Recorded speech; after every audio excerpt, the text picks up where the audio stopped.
My name is Matt DeJohn, and I'm with Blackmagic Design. I'm part of the workflow team, but I'm also quite involved in the immersive side of things that we create at Blackmagic. So the Ursa Cine Immersive has been a really successful product for us. The customers have responded really well and been making some wonderful content. And then this year, what's new at NAB 2026 is that we've released the Ursa Cine Immersive 100G. And so that's specifically for broadcast. And we're enabling broadcast by our 100G connection, which allows high bandwidth transmission of the video signal to our 100G infrastructure for switching and distribution and recording. Ironically, those camera can actually shoot at a higher bit rate than even 100G. So internally, we swap out the media module for our live processing module that will process the image to ProRes and then stream that to all the rest of our 100G equipment. So the hope for this camera and the whole 100G ecosystem is to really enable immersive live production. So whether that's music concerts, plays, sports, it brings that live component to headsets like the Apple Vision Pro. And then I think personally that's really kind of an essential thing because you want to come back and you want to see new content all the time, and what's better than sports? Not only that, you get kind of the best seat in the house to watch those sports. I've just been supporting customers on their shoots, so from a wide range of things, from aerial shoots, helping customers get the camera rigged up inside of the gimbal mounts that they need for helicopters and planes. That's been really interesting. To supporting customers that are doing sports shoots or narrative or documentaries. It's been kind of all across the gamut. Basically, any type of media, we've seen people use the camera in the ecosystem for. And so that's been really great to watch, see what these filmmakers are doing in this medium. So the filmmakers and broadcasters, they're really getting their heads around how to use this camera, and how to use it best and make sure the viewer is able to watch their content comfortably. So a lot of times you set the camera up in kind of the prime position and you just let it record the scene, and your audience is the one that's going to look around. And so filmmakers are really recognizing that and basically following some of those ideas about what this medium is good for. You can still move the camera, and they are doing so, but they're doing it in a very measured way so that the viewers got some really comfortable experience when they're watching that content. So that's kind of been essential learnings that the filmmakers have been doing.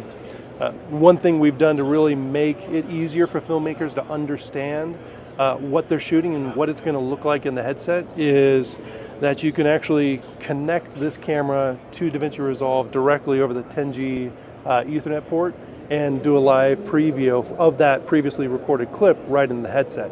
And that's been essential to get your camera operators, your director, and your DP kind of up to speed on what the shot's going to look like in the headset. Because as you look at these circular fisheye images, it's not quite the same as what it would feel like in the headset. So that's kind of an essential component to the whole workflow. At the moment, basically the way you're doing that is you would roll a short take, and you can load that directly into Resolve without pulling the media module out of the camera and stream from Resolve to the headset. So it's basically, yeah, you're reviewing playback of your last shot essentially. And that's been kind of the workflow that filmmakers have been using to make sure that their framing, their camera height is what they want it to be. Yeah, so in DaVinci Resolve 21, we've introduced a couple new features for the Apple Immersive Video workflow. One of those is foveation.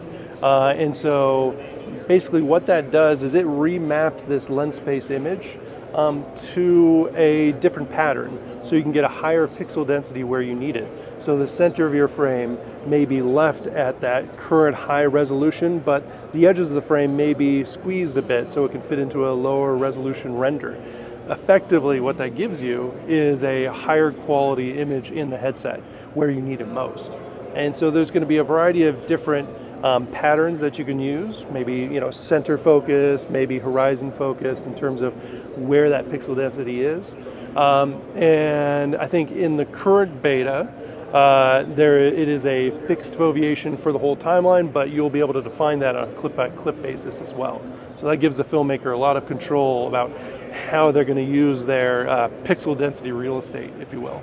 The fall off for this foveation is really nice. It's kind of a smooth fall off, and you do want to tailor it for the image and where the viewer is going to be looking, because you don't want to reduce the resolution of the area they might be looking, depending on what's happening in the shot. So at kind of a default, you can leave it unfoveated, or then you can choose what your foveation would be for that particular shot. I think kind of the key there is this camera can shoot a higher resolution than the Vision Pro can currently play back, and so that's why we're doing this foveation, so we can get the best use of the resolution that we're providing straight to the user's eyes. Not only that, another big feature is we've integrated the main concept encoder, which is going to bring multi-view HEVC encoding at a higher level for everybody's preview files and their final delivery files. So that's kind of an essential component that's going to get those renders we've all been doing to the quality that Apple has been doing for some time on their platform. So now that technology is available to the user through Resolve 21. We have also introduced with Resolve 21 a standard immersive workflow. So different from the Apple immersive workflow that's targeting the Apple Vision Pro at 90 frames a second, delivering in lens space, the standard immersive workflow will handle other frame rates, whether that's 60 frames a second or different frame rates, and it also maps to VR 180, so that is the half rectangular side-by-side format or multi-view. And so basically what this means is that the Ursa Cine immersive footage can be used for delivering to those types of headsets, and you can also integrate footage from, let's say, archival or older camera systems or crash cameras that maybe have been already mapped to VR 180. And so you can mix and match those formats with your standard immersive workflow in DaVinci Resolve 21. I think as we're showing our customers, we're continuing to develop these products in DaVinci Resolve and the ecosystem behind the entire immersive workflow, whether that's filmmaking, documentary, or broadcast. So we're really excited to see what our customers are going to do with these products.